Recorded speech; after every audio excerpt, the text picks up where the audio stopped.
Hello, welcome to our first chapter discussion for To Kill a Mockingbird. I really wish we were together for this, but we're going to make the best of the situation, and I'm going to be providing you with chapter by chapter discussions of what really is a timeless classic, a beautiful and provocative novel that really addresses some adult themes that I think are going to make you eager to talk about it. And I'm sad that we're not together for this, but maybe this will be a fair substitute for our personal conversations. Again, I hope that we might be doing some Zoom classroom setups, but for now, we'll start with discussion of chapter 1. And I'm going to be reading along in your edition, and at times I will refer to pages and areas on the page so that perhaps you are reading along with me. So let's get started.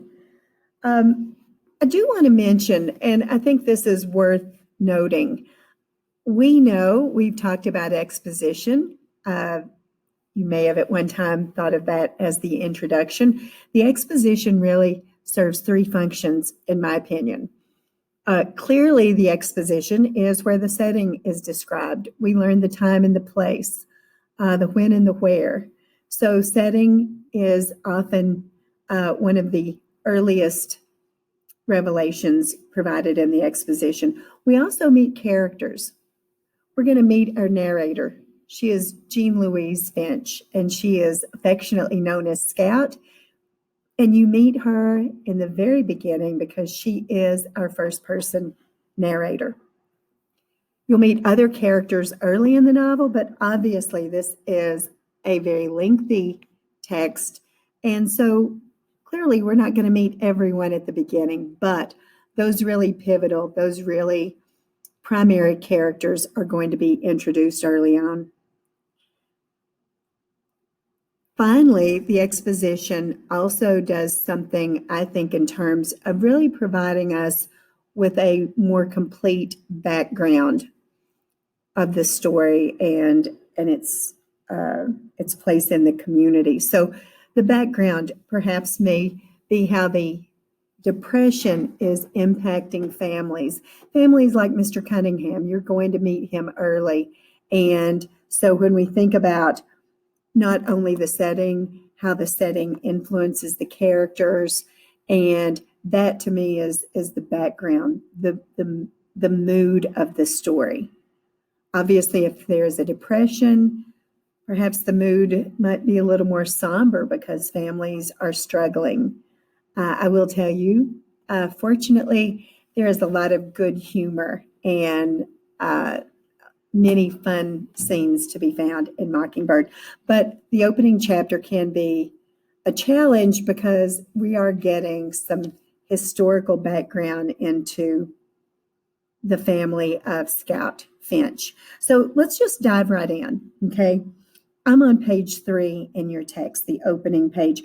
And the start of a novel is often important, and I think that's true here because it really has the ability to draw us in and to hook us and to make us want to learn and read more. So Harper Lee begins Mockingbird by writing, "When he was nearly 13, my brother Jim got his arm badly broken at the elbow."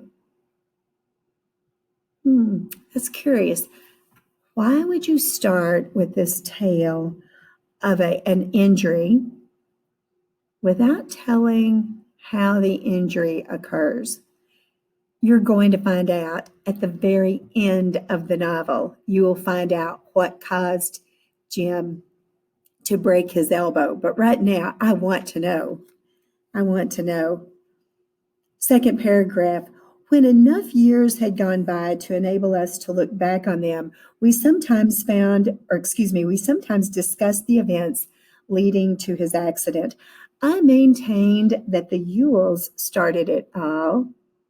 But Jim, who is 4 years my senior, that means 4 years older, 4 years my senior, said it started long before that. He said it began the summer Dill came to us. When Dill first gave us the idea of making Boo Radley come out.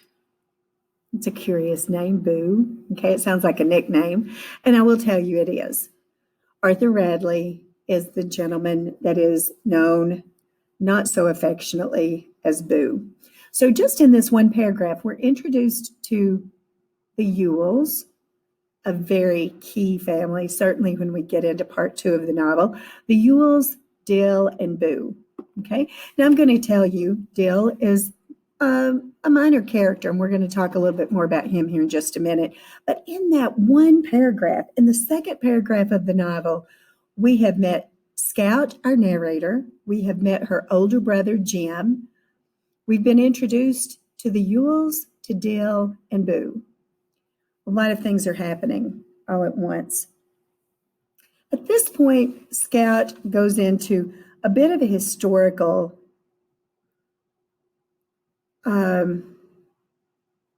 description of her family and their long-standing status in the community. She talks about Finch's Landing. Now, the story is set in Macomb, Alabama. And Finch's Landing is just a community outside of Macomb, and it was where the Finch family originated, where they all lived until the point that Atticus studies law and moves to Macomb to become a lawyer.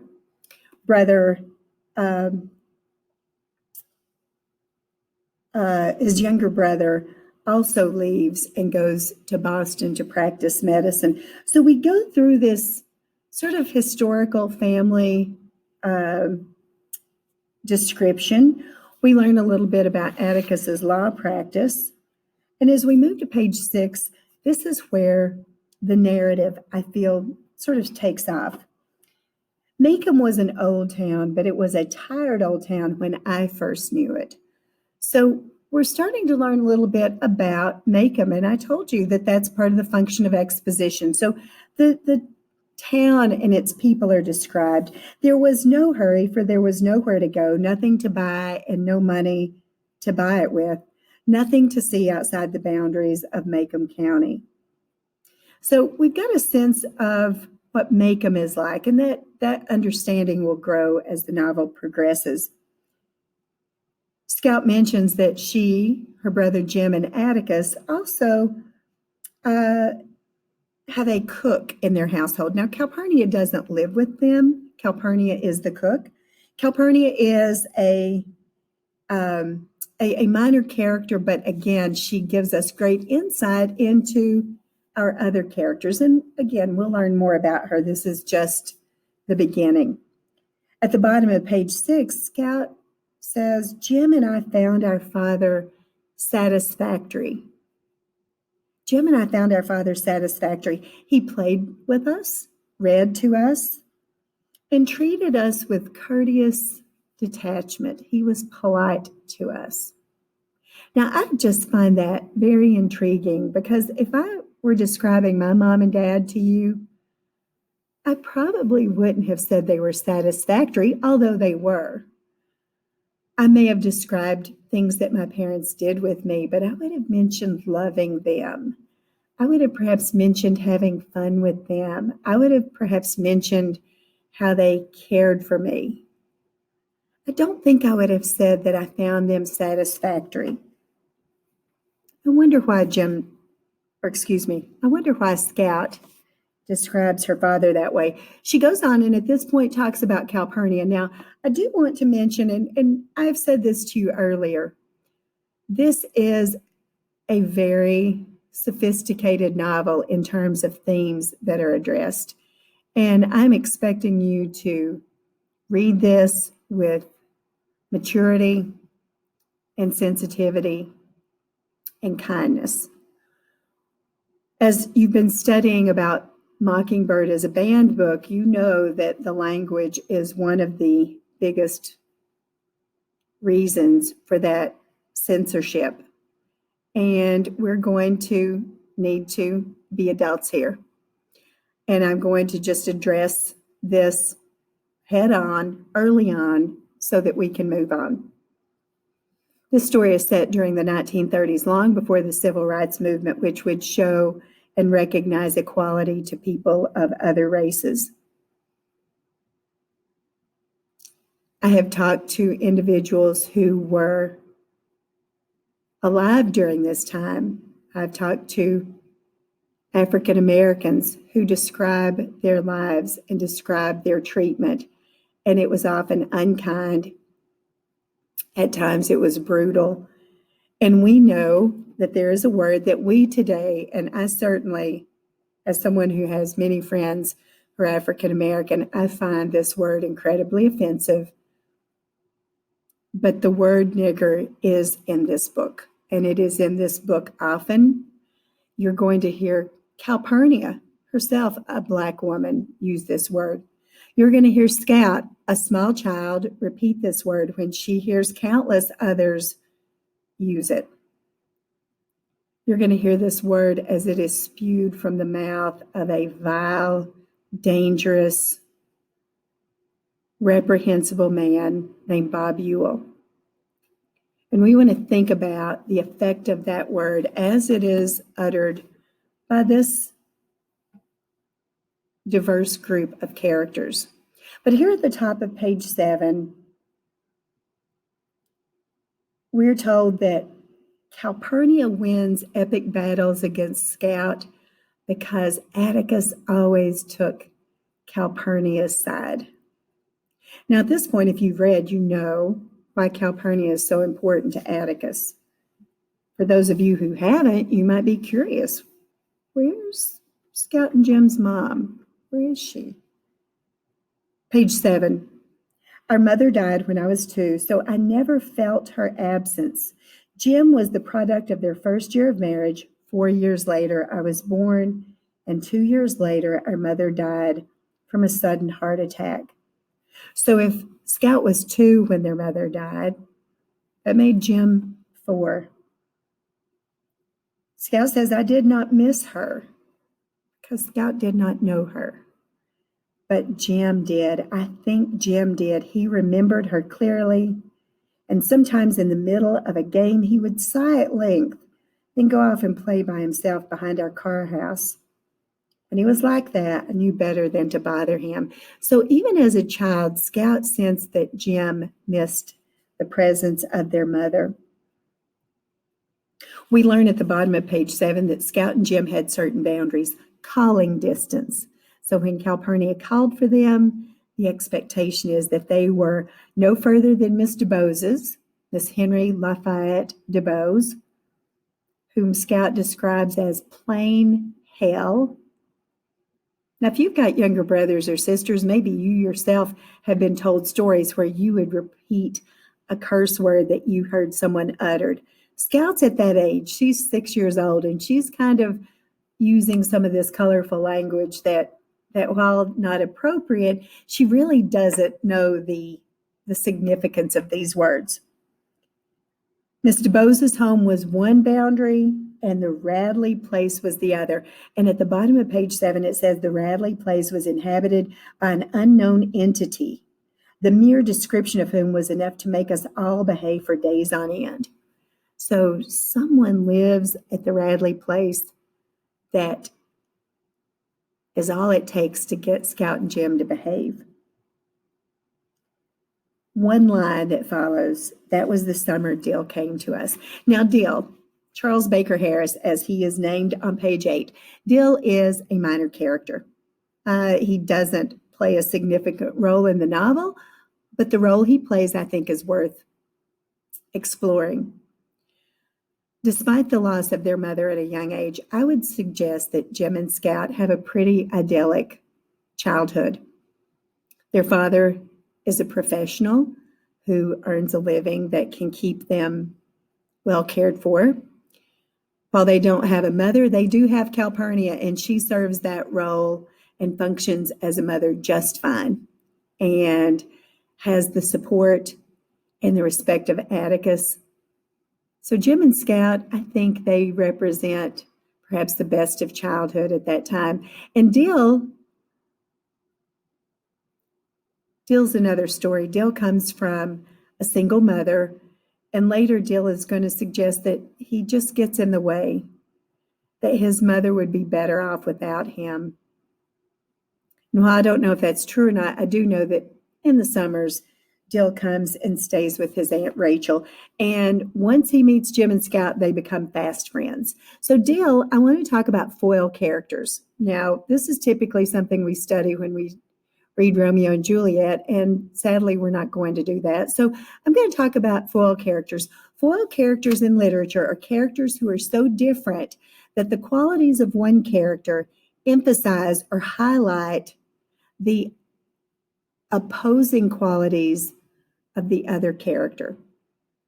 So while Jim and Scout and Dill have many shared similar qualities, there are differences. And I think Dill is introduced to provide us with that perspective. So Dill comes, and Dill is fascinated by the Radley place. As I turn to page 10, the Radley place fascinated Dill. In spite of our warnings and our explanation, it drew him as the moon draws water. Dill wants answers. And if you have younger brothers and sisters, as I asked earlier, you know that they are curious creatures and they want answers to their questions. The Radley place is described at the middle of page 10. And every time I read this paragraph, I think of Miss Lottie. Do you remember Miss Lottie and Marigolds? Marigolds, in Marigolds by Eugenia Collier, Miss Lottie's home was described as the most ramshackle of all the houses in Lisbeth's community. That story, Marigolds, which we read, was also set during the Depression. And the description of Miss Lottie's home and the description of the Radley place are very reminiscent of one another. Inside the house lived a malevolent phantom. Malevolent meaning evil or dangerous, phantom, ghost. So some presence lived there. People said he existed, but Jim and I had never seen him. Imagine someone in your neighborhood that you've been told lives in a particular house, but someone you've never laid eyes on. Wouldn't you be curious? Sure you would. I would. At the bottom of the page, we get some fake news about Boo Radley. It suggests that any small crime that happened, he did it. At one time, the community was being terrorized and chickens and pets were being mutilated. Boo was blamed. Now, ultimately, Crazy Addie, who's never mentioned again, but Crazy Addie was responsible for these crimes. But people still blame Boo. And I'm wondering why. At the top of page 11, we see the word Negro. Now, Negro was a word for a Black person, and at that time, that was a respectful, appropriate way to refer to a Black person. That a Negro would not even walk past the Radley place. They would cross the walk. If it were nighttime, they would cross to the other side of the road. Pecans that fell from the Radley pecan tree could kill you. They were poisonous. Don't eat those.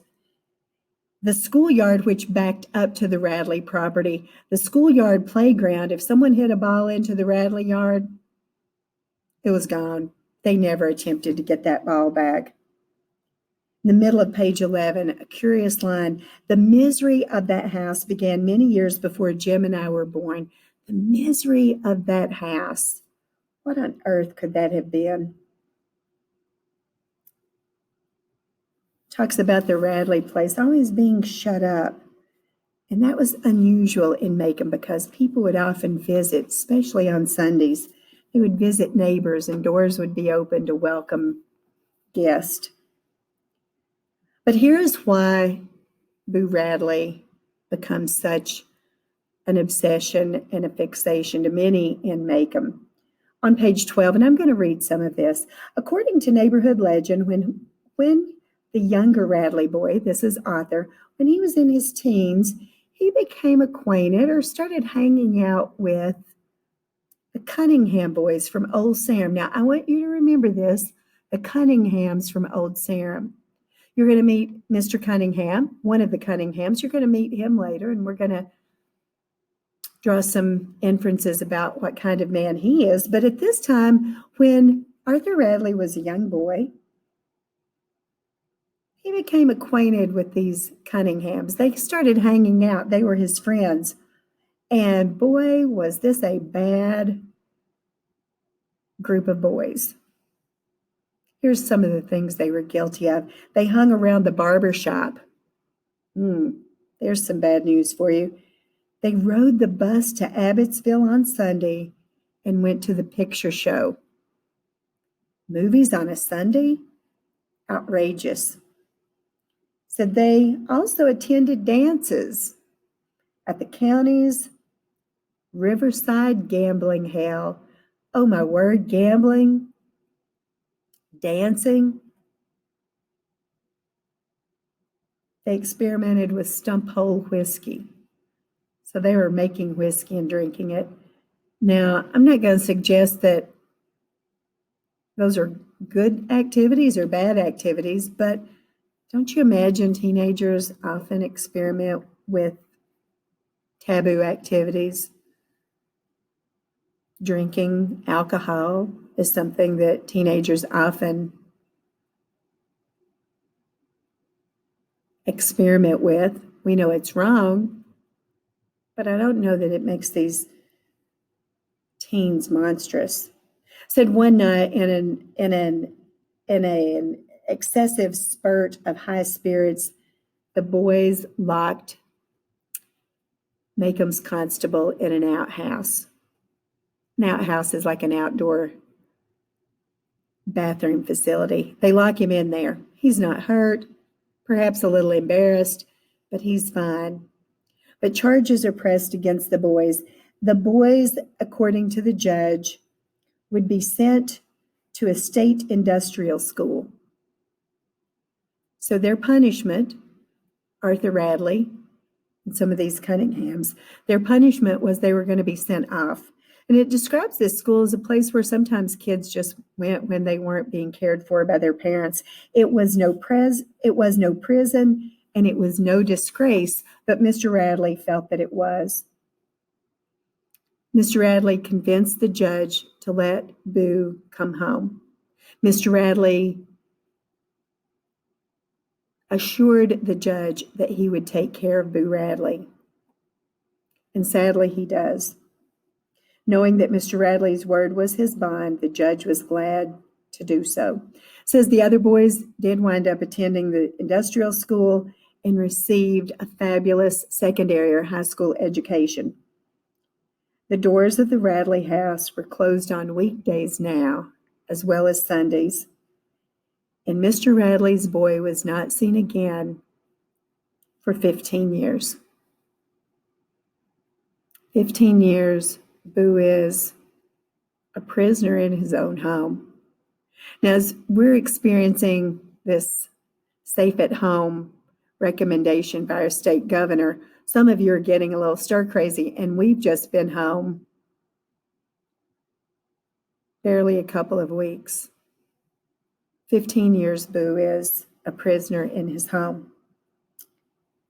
Further along on page 13, we're told that later an incident occurs, and according to Miss Stephanie, now is she a reliable source or is she spreading fake news? I don't know. But according to Miss Stephanie, Boo was sitting at the living room cutting items from the local newspaper to paste into a scrapbook. And imagine, what would you do? I mean, no television, no internet, no streaming devices, no Sirius radio. Imagine how isolated Boo Radley must have been.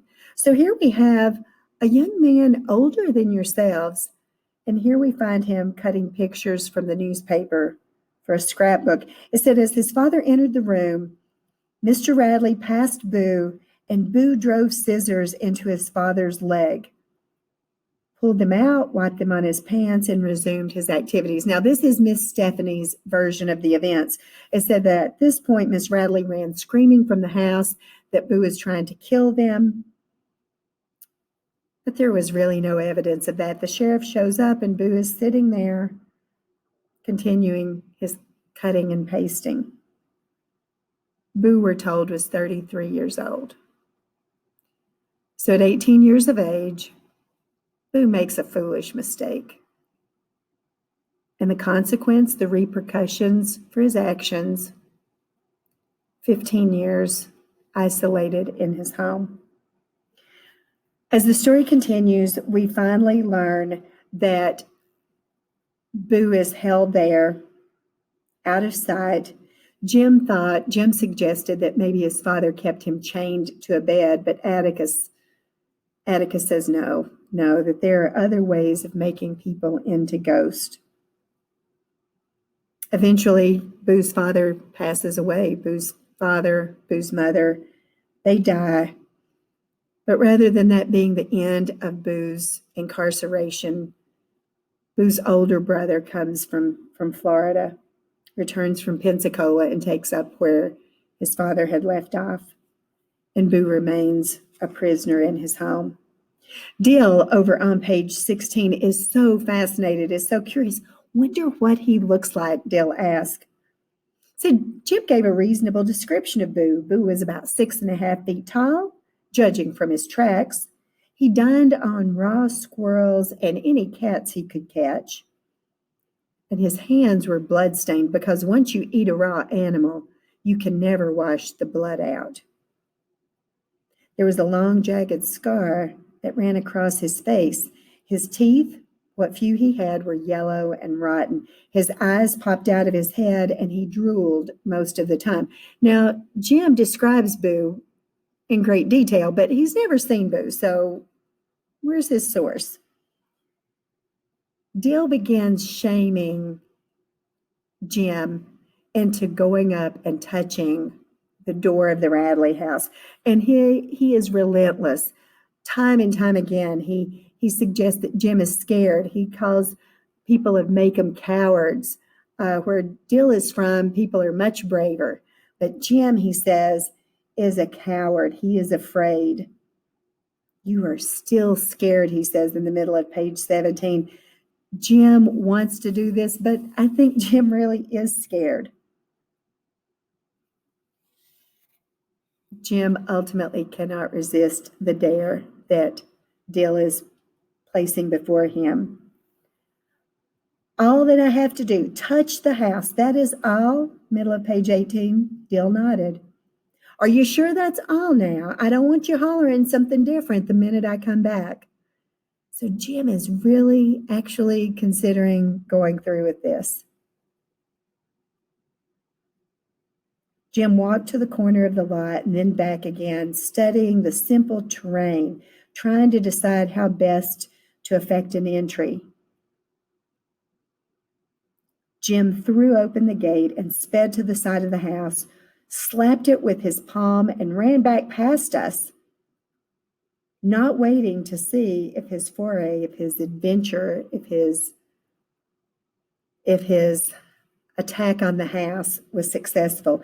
Dill and I followed on his heels. When we were safely on the porch, panting and out of breath, we looked back. The old house was the same, droopy and sick, but as we stared down the street, we thought we saw an inside shutter move. Flick. Flick. A tiny, almost invisible movement, and the house was still. Important points to keep in mind as we read Mockingbird. Boo Radley is so critical. He is in our opening chapter, and you meet him again as the novel ends in your book, chapter 31, which ends on page 376. Boo Radley is so important. As you're reading, any mention of Boo needs to be read with care and thoughtful consideration. Chapter 1 is a little tough. I promise there's going to be more action as the story progresses. And when we get to part 2, after you finish the first 11 chapters, which you will, as you finish those first 11 chapters and we move into part 2, the action is just going to escalate. The conflict is going to become just in your face. And so I'm hoping that these chapter discussions are going to be beneficial to you. That's going to be it for now, and I'll see you with chapter 2 later.